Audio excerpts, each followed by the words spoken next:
Hi everybody, it's Danny with Funukulele Projects. I've got another Funukulele project here. This is an Islander MAC-4. I don't think Islander makes them. Islander by Kanilea. I don't think they make these anymore. It was a spalted maple laminate.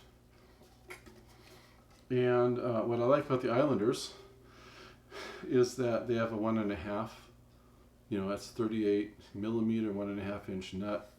They've got wide string spacing, almost like 44 millimeters roughly, G to A down at the saddle. Flatter than a lot of Chinese instruments, profile in the neck. And so it's what I really like playing with my large hands. And this actually was something that was sent to me by Jason and Patrice from U-Space in Los Angeles. Jason had called me up and said he had something that had been in his stock for some time. They never sold it because there was a buzz in the instrument, and he had tried to locate it, but it had eluded him. But he did notice that when he looked inside it with a mirror, that if you look at these bridge pins, you can see, and I actually lost the photos. I'll take some more so I can put them. Actually, that really wouldn't work because all you're going to see is the fix. But what happened was the bridge plate for this instrument was set too far back.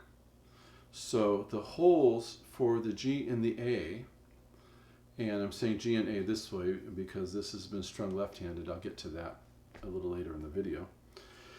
The holes for G to A were going straight through the soundboard, and they were missing the bridge plate completely. And the holes for C and E were barely hitting the front edge of the bridge plate, which was a big no-no. That bridge plate should have been under the bridge. That's what a bridge plate is. It gives support to the soundboard under the bridge. And I'll talk a little bit more about that in my next video regarding 1920 Zara Kamaka I restored. But with regard to, for now, all I'm going to say is that it's particularly a problem when you have a through bridge, because you see, with a through bridge, you're tying a knot, you're sliding it through. You may use a washer. Some people use washers. Depending on the instrument, I may do that, but I'm more likely to do that with a, not a through bridge. This is a pin bridge. I would do that with a through bridge. Sometimes I'll use a little flat, like metal washer, so that it'll seat real easily and the knots aren't just pulling into the wood. But with a pin bridge, you basically have the knots pulling against a slot in the pin, and it's pulling against the wood. And so you don't really want to have this little 1/16 of an inch thick soundboard being all that's being pulled against with the stress of the strings over time. So that needed to be fixed. However, that wasn't what was causing the vibration. So I checked different parts of the instrument. You could tell the vibration was internal, and that's when I started checking braces. And the sound hole brace was nice and solid. I reached inside, and when I touched and started trying to move the middle soundboard brace right here, this has what Kanilea uses and what their Islanders use is basically like a 3-rib fan pattern. So the center rib, the front end of it was loose. You could actually, if I put my fingers in it, I could move it back and forth like that. Because I sort of think, it's like, those cartoons where, this sort of dates me. It's like in the 60s and so cartoons where you'd see the character's uvula move back and forth. That's what the center brace was doing, and that's what was causing the vibration. So I had to stabilize the brace, and then I had to glue it in place. And that actually was a little tricky. What I did was I clamped the brace in place, and I very carefully had to reach over the sound hole brace and be able to use a pipette to get some glue that would get into the soundboard brace, some cyanoacrylate, and hold it in place. And once I stabilized that, then I could address the issue of the misinstalled bridge plate. Now, I couldn't take the instrument apart. Well, I could have, but I wasn't going to, not for a couple $100 instrument. So what I did was I made auxiliary bridge plates, and I made them to go on either side of the center brace, and I made them so that they would snug up against the center brace when they were glued in place. Now, aligning them was going to be a little bit tricky, and so I have a photo to show how I did that. I actually drilled small holes through, I used the bridge actually as a template, first of all, with the auxiliary bridge plate, so I would have the holes in the right spot on the bridge plate, so that these holes here, the G and the A, would go through the center, roughly the center of the bridge plate, where all of them would be roughly centered. And then once I had the holes in the auxiliary bridge plates, then I could fish strings through them, through the existing holes, and I shaped the back of the bridge plate so that it would nestle into the edge that was created from the bridge. The bridge plate has it's like here's the soundboard, and then you have the bridge plates like this. So I had to sort of curve the auxiliary plate so they'd sit up against it, and then I used extra glue on them that would help fill the gap, and glued them in place. And that created a very nice, very permanent fix for this instrument. Now, since this is a through bridge, and since I did add more mass to the bridge, what I wanted to do was make sure that I still had as much resonance as possible. I really didn't affect the resonance significantly with the extra mass and plates, because they don't extend any further than the edge of the bridge anyway. They're just where they should have been, and rather than where the bridge plate was placed. But what I did do to help the instrument out in terms of the sparkle was I changed these pins. I suggested to Jason that I put tusk onto these rather than the plastic that they come with. Now, tusk is some sort of resin. It may fall in the realm of what is a plastic, and if you go back to my video on plastic ukuleles, you'll see that's a very broad definition of what is plastic. But the difference is that most ukuleles, most guitars, they come with rather cheap plastic bridge pins. And what I mean by cheap plastic bridge pins is you take those things, you drop them, and they don't have much sound to them, and they don't really, since they don't have much sound, they don't resonate.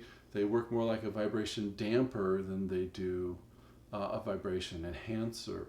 And so I opted for the tusk because tusk has a really bright tone to it, and the tusk itself sparkles. And now some people will say with bridge pins it doesn't matter, because the sound is coming from the saddle to the nut, and there's truth in that. When you're playing a C, the sound of that C is coming from the saddle to the nut, but that doesn't change the fact that the vibration that's going through everything is going through the saddle, through the bridge, into the soundboard and the bridge plate and everything that's underneath.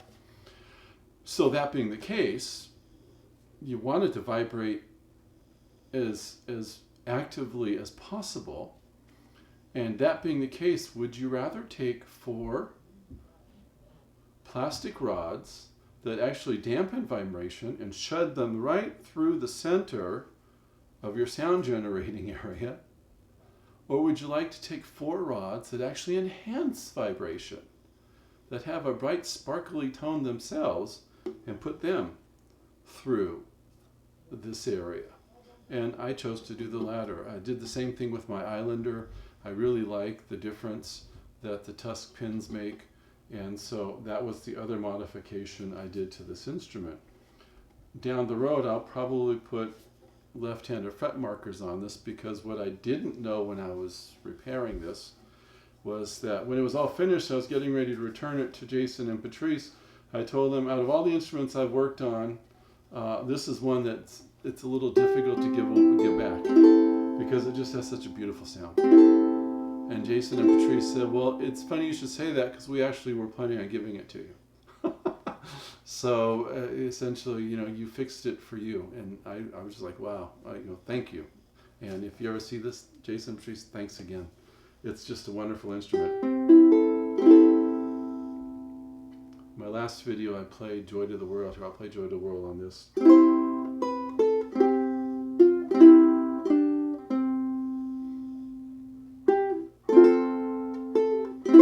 Oops. Start that over again.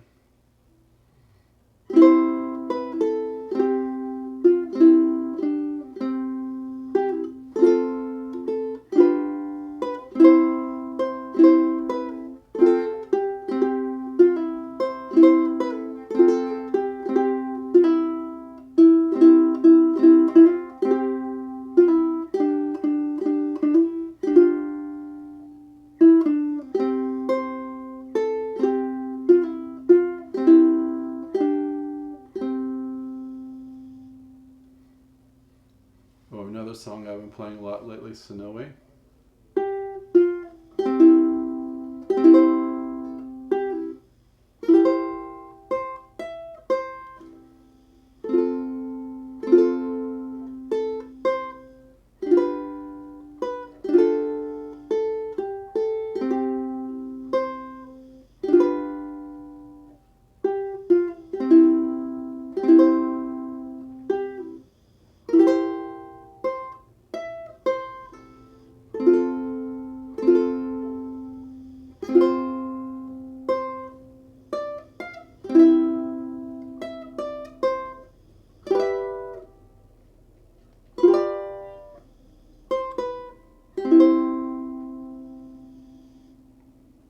I just really like this instrument. It's the same string spacing as my customized Islander, as my Romero, as another concert I have that's a low G that I customized. I may do a video of that in the future. And so this is actually one of my main practicing instruments. When I get tired, when my hands get tired, putting together a new chord melody or practicing something with the tenors, pick up my concert and practice it for a while. And if I got tired doing that, then I'll go grab one of my sopranos and play it for a while. I really enjoy this instrument. These are really, really nice sounding instruments. And if you can find one online somewhere, the Islander MAC-4 series, well, the MAC is the concert. I think they had an MAT, a tenor. But they're really nice instruments. Anyway, it was a really fun project. I really like taking projects that have those odd problems that some people, either think aren't fixable, or maybe they're just having trouble fixing, and turning them into players. Thanks for watching. Stay safe, stay healthy, and I hope you continue to have a wonderful holiday season.